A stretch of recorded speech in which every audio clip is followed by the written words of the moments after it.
Bonjour, Ayrton Senna incertain pour le Grand Prix du Mexique de Formule 1 qui sera disputé demain soir. Le Brésilien est sorti de la piste hier soir au cours de la première séance d'essai.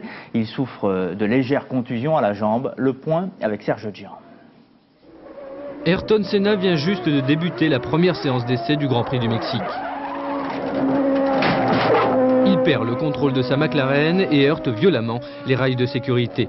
Un accident a priori sans gravité, mais quand le triple champion du monde reste bloqué dans l'habitacle, on craint pour ses jambes. Ce tête-à-queue pourrait provenir d'une défaillance technique de sa Formule 1 ou tout simplement d'une perte d'adhérence due à la poussière. Les secours arrivent très vite. Ayrton Senna retire son casque puis sa cagoule. Son visage est marqué par la douleur. Il semble souffrir des vertèbres cervicales. Le pilote brésilien va être ensuite évacué vers l'hôpital de Mexico.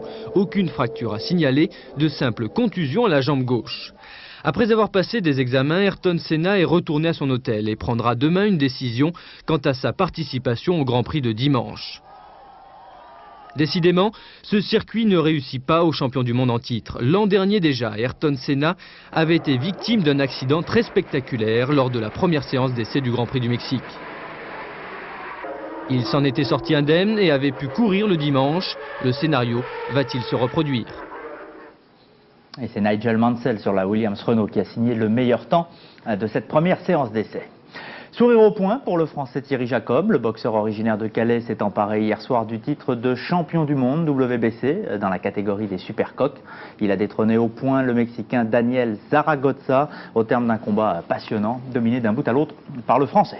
Et puis en rugby, l'équipe de France au banc d'essai pour son dernier match du tournoi. Voilà ce qu'il faudra éviter cet après-midi. Doit non seulement gagner, mais aussi ajouter la manière. Rachat attendu notamment des lignes arrière. On devrait entendre cette fois le son avec l'image. Jean-Philippe Guillain. Voilà ce qu'il faudra éviter cet après-midi à partir de 15 h face à l'Irlande. Perdre un ballon d'attaque bien libéré par les avants. Avant son dernier match dans le tournoi, l'équipe de France n'a réussi à inscrire que 3 essais. Un maigre score que les lignes arrières doivent absolument améliorer pour redorer une image de marque ternie par leur dernière prestation face à l'Écosse. Chacun doit prendre ses responsabilités, autant dans les matchs qui sont bien joués que dans les mauvais choix. Donc il faut remettre les choses en place. Nous devons jouer collectivement du mardi au dimanche et non pas seulement jusqu'à 3 h le samedi ou simplement aussi entre 3 et 4 h 30. Autre secteur clé du jeu, les pénalités. Cette fois, c'est le jeune Sébastien Viars qui est chargé de transformer le maximum d'occasions. Je buterai comme j'essaie de jouer, c'est-à-dire un petit peu à l'instinct et puis sans trop me poser de questions parce que je crois que plus on réfléchit et plus on s'en mêle les pinceaux. Au-delà d'une victoire face à la plus faible équipe du tournoi, c'est surtout la manière qui importe aujourd'hui. Jusqu'ici, Pierre Berbizier ne souhaitait pas trancher dans le vif et écarter définitivement les internationaux. Mais pour la prochaine tournée en Argentine, il a déjà prévenu Sella, Ménel, Lafont et d'autres anciens qu'il resterait à la maison pour permettre à de plus jeunes joueurs de s'aguerrir au plus haut niveau. Et France-Irlande à suivre cet après-midi en direct à 15 h sur Antenne 2. Autre sport demain, celui des élections. 37 millions de Français sont invités aux urnes pour choisir les 1890 conseillers régionaux du pays. 20 millions d'entre nous sont également appelés à désigner sur 2 tours, cette fois, leur conseiller général. Scrutin mode d'emploi avec Laurence Bobillier et Agnès Molinier. Dimanche 22 mars, élections régionales et cantonales couplées. Pour les régionales, un seul tour. Les électeurs choisissent une liste dans chaque département. Les listes qui obtiendront moins de 5 % des voix n'auront pas d'élus. Toutes les autres seront représentées proportionnellement à leur score. Ainsi sera constituée pour 6 ans une nouvelle assemblée régionale. Le vendredi 27 mars, cette nouvelle assemblée élira un nouveau président. En 2 tours à la majorité absolue. Au 3e tour, la majorité relative suffira. Compte tenu de la diversité des formations politiques représentées, il sera difficile de trouver dans la plupart des régions des majorités absolues. Les candidats à la présidence devront donc conclure des alliances. Les élections cantonales, quant à elles, se dérouleront le 22 et le 29 mars. Elles ont pour objet d'élire une assemblée départementale appelée Conseil général. Mais ces élections ne concernent pas toute la France, puisque la moitié des cantons seulement sont renouvelables. Il s'agit de désigner pour 6 ans un conseiller général dans les cantons concernés. Si aucun candidat n'obtient la majorité absolue, un 2e tour aura lieu le 29 mars. Le Conseil général constitué élira le 3 avril un nouveau président dans les mêmes conditions que le Conseil régional, c'est-à-dire en 2 ou 3 tours. Audiovisuel, les premiers licenciements sur la 5. Ils touchent une vingtaine de journalistes, une trentaine de techniciens, des membres de la régie publicitaire et des programmes. En tout, 115 licenciements sont prévus sur la chaîne. Ces annonces ont été accueillies avec une certaine résignation par le personnel à la veille d'une semaine cruciale. C'est en effet lundi que Silvio Berlusconi doit présenter au tribunal de commerce la composition de son tour de table en vue de la reprise de la 5e chaîne. Sur place ce matin, Dominique Dumas. Un samedi pas comme les autres à la 5. 115 personnes se sont vues signifier leur prochain départ, étape difficile avant une semaine décisive. Il est clair dans une société que quand il y a des licenciements, on se sent tous solidaires, on se sent tous tristes. Mais ce qui est surtout dur sur la 5, c'est la durée de ce combat. Il ne faut pas oublier que tout a commencé au mois de novembre l'année dernière, où on parlait de quelques centaines de licenciements. Qu'ensuite on a appris qu'il y en avait 576, qu'ensuite il y a eu le dépôt de bilan. Ensuite, il y a eu la création de l'association de la défense de la 5 qui a, je l'espère, permis de retarder l'échéance mortelle pour notre chaîne. Aujourd'hui, il y a 115 licenciements, mais il y en aura peut-être 800 derrière si ceux qui veulent la mort de la 5 parviennent à leur fin. Précisément, le 25 mars prochain sera une date butoir. Silvio Berlusconi, candidat pour la reprise, devra alors achever son tour de table et réunir un capital suffisant pour présenter un projet viable. Le magnat italien de la télévision compte beaucoup sur les annonceurs. Le tribunal de commerce et bien entendu le Conseil supérieur de l'audiovisuel seront alors les maîtres de la décision.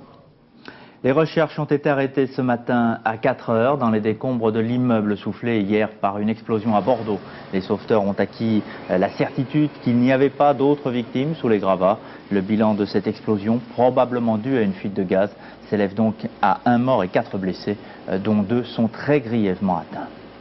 Dans les Cévennes, le projet de barrage de la Borie annulé par le Conseil d'État. Ce barrage, qui devait noyer la célèbre vallée des Camisards, avait été déclaré d'utilité publique en 1986, mais depuis, de nombreuses communes et associations en réclamaient l'annulation. Le point sur ce dossier avec Isabelle Thomas. Soulagement en pays cévenol. Après 6 ans d'incertitude, les habitants de la vallée semblent toucher la terre ferme. Une terre que l'eau a bien failli engloutir.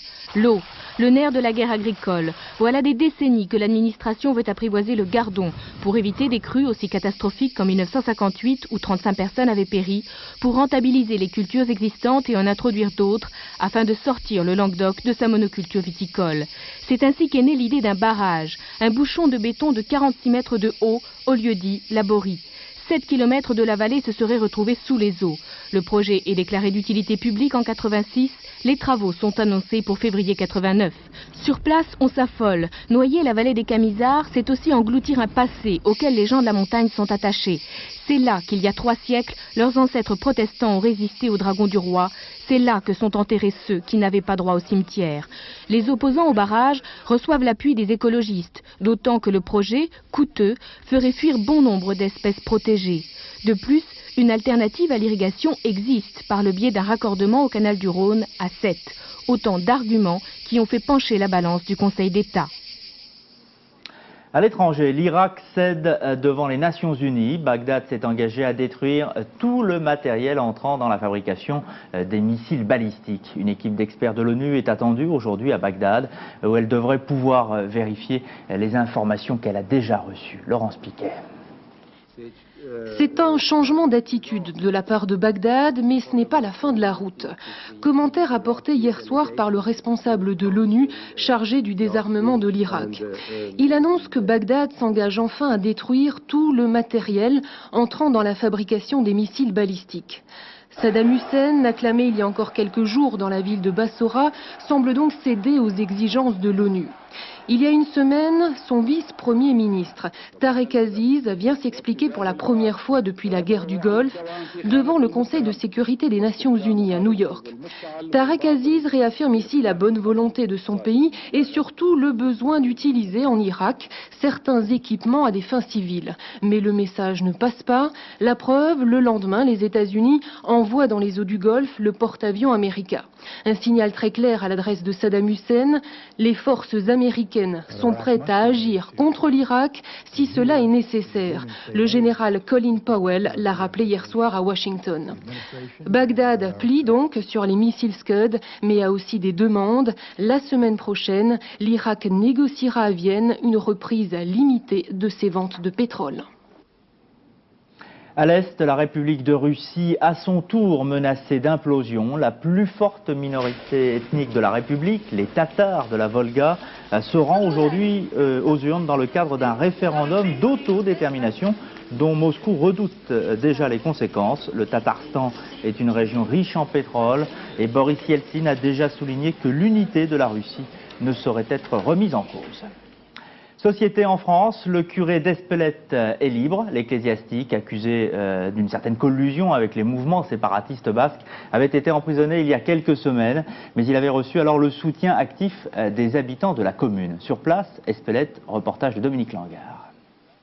Dès 20h, la gare de Bayonne connaît une affluence à laquelle elle est peu habituée. De 4 à 500 personnes se rassemblent sur le quai, de très nombreux habitants d'Espelette, beaucoup de prêtres et des militants de comités de soutien aux réfugiés. Sur une banderole, nous ne sommes pas des terroristes mais un peuple libre, jouant sur le mot Garat, Garat, le nom du prêtre d'Espelette. 20h35, quai numéro 2, le TGV s'immobilise. On vient d'apercevoir François Garat, chants, applaudissements, un accueil rare.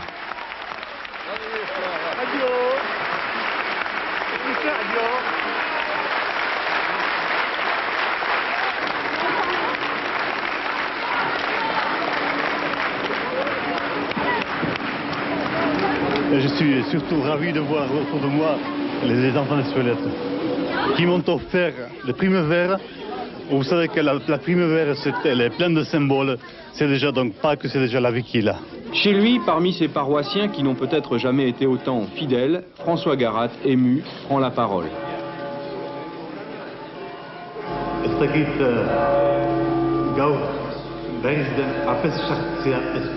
sais pas si c'est une seconde intronisation, une seconde entrée de curé à Espelette. Un chant terminera cette soirée où il n'a été question ni de politique, ni de justice ou d'injustice, mais simplement de témoignages d'affection, ceux d'un village basque pour son curé. Une exposition pour terminer ce journal. L'espace Van Gogh en Arles accueille les bois, pierres et gouaches du peintre et sculpteur Zadkine. Injustement méconnu, les œuvres de cet artiste russe appartiennent pour la plupart à des collections privées.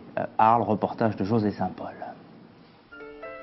L'œuvre de Zadkine n'a pas la renommée qu'elle mérite. Et pourtant, le sculpteur a marqué la génération des cubistes.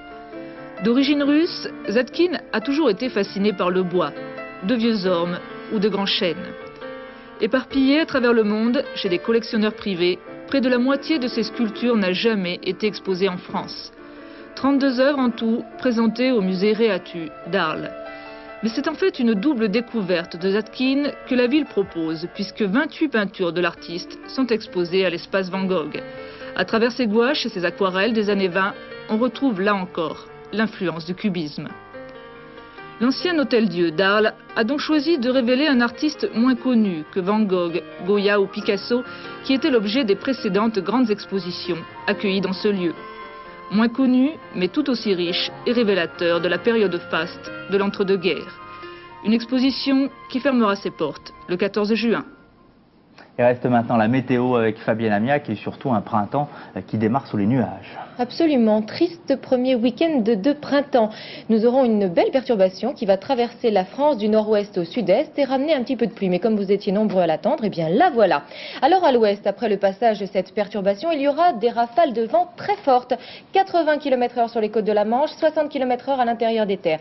La perturbation, nous la retrouverons de l'Alsace-Lorraine à la région Rhône-Alpes jusqu'aux Pyrénées, donnant des nuages de faible pluie. Sur le bassin méditerranéen, du soleil et du vent, Mistral-Tramontane, 80 km/h en rafale. Très vite, les températures? Elles seront comprises entre 10 et 22 degrés, un minimum de 10 à Cherbourg, un maximum de 22 pour Perpignan. Voyez que celles du nord sont aux normales saisonnières, celles du sud bien au-dessus. Merci, je vous retrouve ce soir à 19h pour le 19-20. Bon appétit, bon après-midi, donc à ce soir.